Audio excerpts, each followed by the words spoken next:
વર્ષનું પ્રથમ ચંદ્રગ્રહણ આજે થવા જઈ રહ્યું છે। મહા મહિનાની પૂર્ણિમાએ યોજાઈ રહેલ આ ચંદ્રગ્રહણ ભારતીય સમય અનુસાર સાંજના 5:15 થી 9:45 ની વચ્ચે દેખાશે। આ ગ્રહણનો સ્પર્શ સાંજના 5:18 કલાકથી શરૂ થશે। મધ્ય સાંજના 7 વાગે તેમજ તેનો મોક્ષ રાત્રિના 8:42 થશે।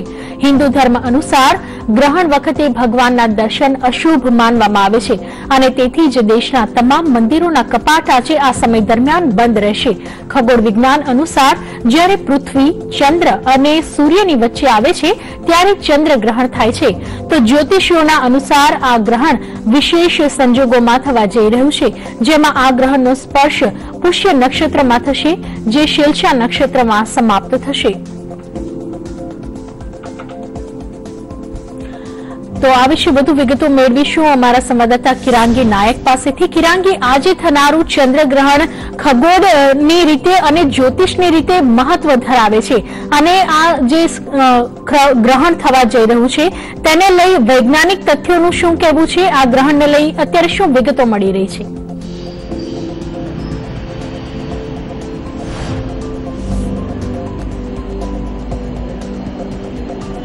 जी पृथ्वी जे रीते बात करें तो खास करीने 2018 નું આ પ્રથમ ગ્રહણ જે છે તે આજે યોજાવાનું છે અને આ પ્રથમ વખત 35 વર્ષ બાદ આજે જે ચંદ્રગ્રહણ છે તે થવાનું છે। અને બીજી તરફ વાત કરીએ તો ચંદ્ર જે છે તે 15 ગણો મોટો આજે દેખાશે અને બીજી તરફ ખગોળ શાસ્ત્રીઓની વાત કરીએ તો સૌથી વધારે કલાક આજે જે ચંદ્રગ્રહણ છે પ્રથમ વખત યોજાવાનું છે કે જે 3 થી પણ વધુ કલાક ચંદ્રગ્રહણ છે તે રહેવાનું છે અને તેને લઈને ખાસ કરીને ભક્તિની વાત કરીએ તો જે મંદિરો હોય છે તેમાં સેવા પૂજા આજના દિવસે બંધ રાખવામાં આવે છે અને વહેલી સવારથી જ મંદિરો જે હોય છે તે બંધ રાખવામાં આવે છે અને તેમાં સેવા પૂજા નથી થતી અને બીજી તરફ ભગવાનને ભોગ પણ આજના દિવસે ધરાવવામાં નથી આવતો અને ખાસ કરીને આજના દિવસે મહત્વ કહીએ તો પૂજાનું ખૂબ જ મહત્વ રહેલું છે, જપનું ખૂબ જ મહત્વ રહેલું છે કે આજના દિવસે જપ અને પૂજા કરવાથી ખૂબ જ પુણ્ય પ્રાપ્ત થાય છે।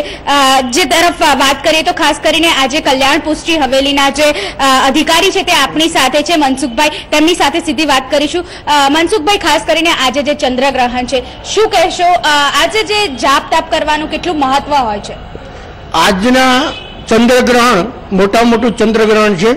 પુષ્ટિ માર્ગીય હવેલીમાં ગ્રહણ દરમિયાન ઠાકોરજીના દર્શન ખુલ્લા રહે, ઠાડા સ્વરૂપમાં ઠાકોરજી બિરાજી વૈષ્ણવ સૃષ્ટિ કમળ ચોકમાં બેસી શ્રી કૃષ્ણ પરમાત્માનું સદાબહાર શ્રી કૃષ્ણ શરણમાં અષ્ટાક્ષર મંત્રનો જાપ કરે અને મનની શાંતિ પામે। આજે ગ્રહણ લાંબા સમય પહેલા મોટું આ વર્ષનું પહેલું ગ્રહણ છે। ચંદ્રગ્રહણ એટલે ચંદ્રનો, સૂર્યનો અને પૃથ્વીનો રોજના પ્રભાવ કરતા આજનો પ્રભાવ, આજની એની એટીટ્યુડ, આજનું એનું વાતાવરણ અલગ પ્રકારનું હોય છે। એ પ્રાણ અને પ્રકૃતિ પર જુદી રીતે અસર કરે એટલે આજે દેવસ્થાન, દેવ મંદિરોની અંદર ઋષિમુનિઓ, તપસ્વીઓ, શાસ્ત્રકારો જે રિસર્ચ કરી, અભ્યાસ કરી અને પ્રાણ અને પ્રકૃતિને, પ્રભુને જે અનુકૂળ આવે એ પ્રકારની સેવા પ્રણાલી ગોઠવી હોય, એ મુજબ સેવા થતી હોય।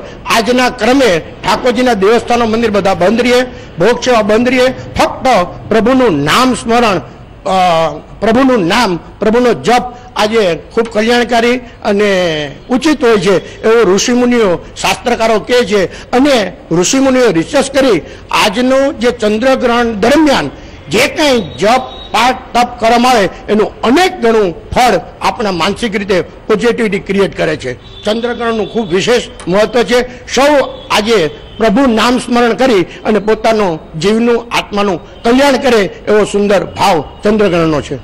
તો જી પૃથ્વી, જે રીતે વાત કરીએ તો આજના દિવસે ખાસ કરીને જપ તપ કરવાનું ખૂબ જ મહત્વ રહેલું છે અને બીજી તરફ ચંદ્રગ્રહણ છે એટલે કે વાત કરીએ તો 15 ગણો પ્રકાશિત આજે ચંદ્ર દેખાશે અને ખાસ કરીને પ્રથમ વખત આજે જે કહેવાય કે વર્ષનું પહેલું ગ્રહણ છે એટલે કે કહી શકાય કે આજના દિવસે જે ભક્તિ હોય છે તે કરવાનું પણ ખૂબ જ મહત્વ રહેલું છે। કિરાંગી, આપનો આભાર તમામ જાણકારી બદલ।